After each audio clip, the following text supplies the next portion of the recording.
Hi there, and welcome to the Celeb Tea. If anyone in Hollywood is walking around with the ultimate I told you so expression plastered across their face, it's none other than Kourtney Kardashian. For years, she was branded the difficult one in the Kardashian-Jenner empire, the rebel, the family outsider, the black sheep who just couldn't get with the program. Her reluctance to dive headfirst into the non-stop Kardashian machine made her an easy target. She was mocked, criticized, and painted as the sister who wasn't willing to do the work. But today, the internet is practically crowning Kourtney the queen of vindication. People are realizing that maybe she wasn't the problem at all. Maybe she was ahead of her time, setting boundaries long before the rest of her family even considered slowing down. And the irony is, while Kourtney once faced relentless backlash for wanting a quieter life, her sister Kim Kardashian is now playing the same card, and suddenly, everyone is treating it like wisdom. Inside the Kardashian empire, the tension is reportedly heating up. The latest headline making the rounds is that Kim Kardashian is feeling the pressure to pull back from the spotlight, scaling down her commitments to the family's reality projects.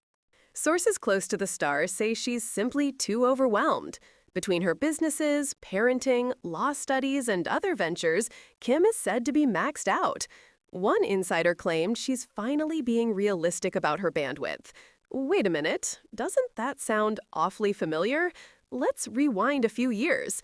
Back then, Kourtney announced she wanted to step back from filming and spend more time with her children. She openly admitted that being constantly on camera was draining and that she craved a more private existence. Instead of support, her sisters ridiculed her on television. She was accused of being lazy, selfish, and not a team player. And who could forget the infamous physical altercation between Kourtney and Kim? In that unforgettable episode, Kourtney snapped after years of simmering tension. She swung so hard at Kim that makeup literally smeared onto the walls. Khloe had to step in to break things up, but not before Kim managed to land her own blows. That brutal fight is forever etched in the archives of reality TV history. Kourtney was demonized for suggesting that reality TV wasn't always healthy for her kids. Yet fast forward to today, Kim's children are now reaching the same age that Kourtney's were when she pressed pause, and suddenly Kim is echoing the same concerns. The narrative has shifted. When Kourtney said it, she was branded dramatic. When Kim says it, it's seen as noble and necessary. The double standard doesn't end there. When Kourtney married Travis Barker, the reactions within the Kardashian circle were lukewarm at best. Part of the discomfort stemmed from Travis openly encouraging her to prioritize family over fame. "You never have to work again if you don't want to," he reportedly told her.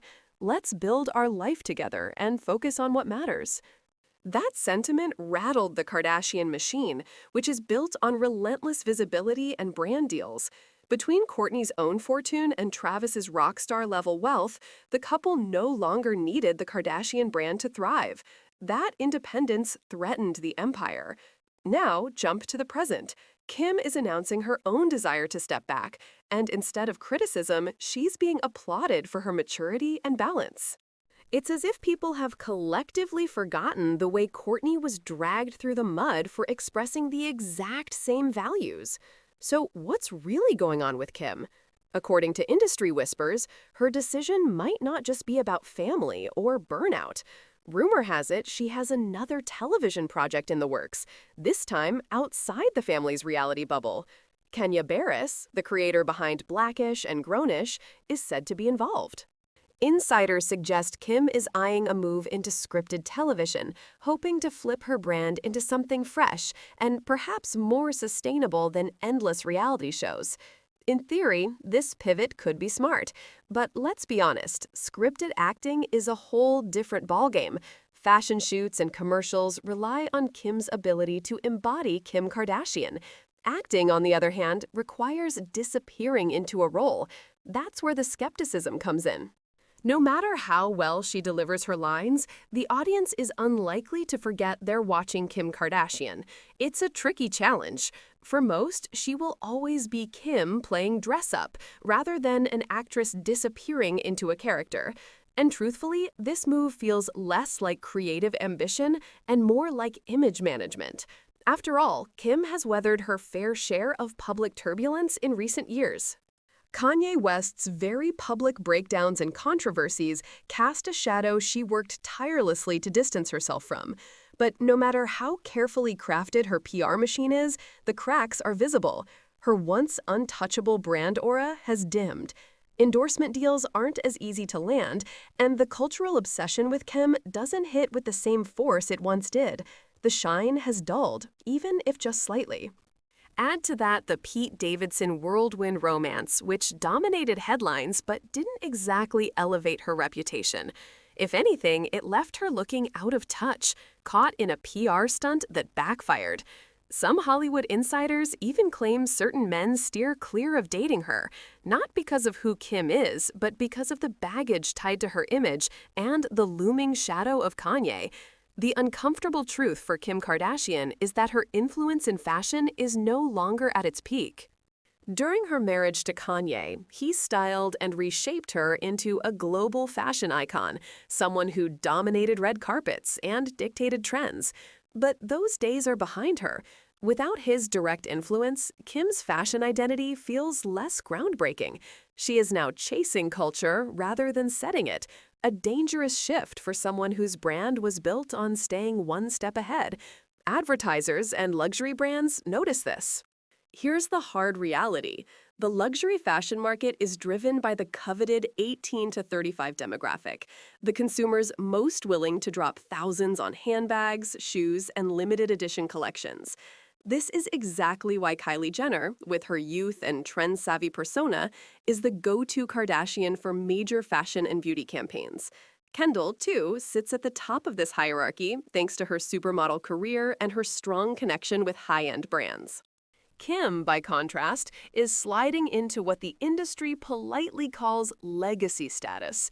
That label might sound flattering, but it's essentially code for, you've had your moment, but the future belongs to the younger generation.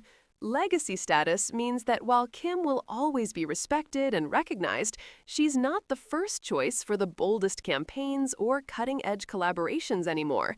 Brands would rather invest in Kylie, Kendall, or even fresh influencers who speak directly to Gen Z. This is why Kim's recent narrative of wanting to step back feels less like a choice and more like an inevitability. The opportunities aren't disappearing completely, but they don't shine as brightly as they once did. And yet, the public conversation frames Kim's decision as admirable. She's praised for balancing work, family, and self-care, while Kourtney was vilified for the same mindset years ago. This double standard says a lot about how narratives are shaped in the Kardashian world. Who controls the story determines how it's received. When Kourtney chose family over fame, she threatened the empire's momentum. When Kim does it, it's painted as strategic evolution. But Kim isn't only stepping away from fashion or reality TV, she's still actively pursuing her long-standing dream of becoming a lawyer, inspired by her late father, Robert Kardashian. Her work on prison reform has already earned her some credibility outside the entertainment bubble. Passing the bar exam and establishing herself as a legitimate advocate could cement her second act. If she succeeds, it would allow her to shift her identity from reality star to respected legal figure, something that even her harshest critics would have to acknowledge. Still, juggling law school, motherhood, multiple businesses, and high-profile projects isn't easy. For the first time in her career, Kim is openly admitting she can't do everything. That admission alone is a major departure from the perfection-driven Kardashian brand. It strips away some of the carefully curated image and shows a more human side, one that, ironically, makes her more relatable to fans. Meanwhile, Kourtney continues to thrive in her own lane, living the life she always wanted. With Travis Barker by her side and a blended family to nurture, she doesn't appear to miss the nonstop Kardashian grind at all. In fact, the more the narrative shifts in her favor, the clearer it becomes she may have been onto something all along. In the end, the story of Kim versus Kourtney isn't just about two sisters clashing. It's about how fame operates, how narratives are controlled, and how double standards play out when reputations and billion-dollar brands are at stake. Kourtney was punished for stepping away. Kim is applauded for it. But the truth is, both sisters are simply trying to carve out lives that feel sustainable beyond the glare of reality TV. And maybe that's the real lesson here. No matter how powerful the Kardashian empire may be, even its biggest stars can't outrun burnout, shifting markets, or the relentless passage of time.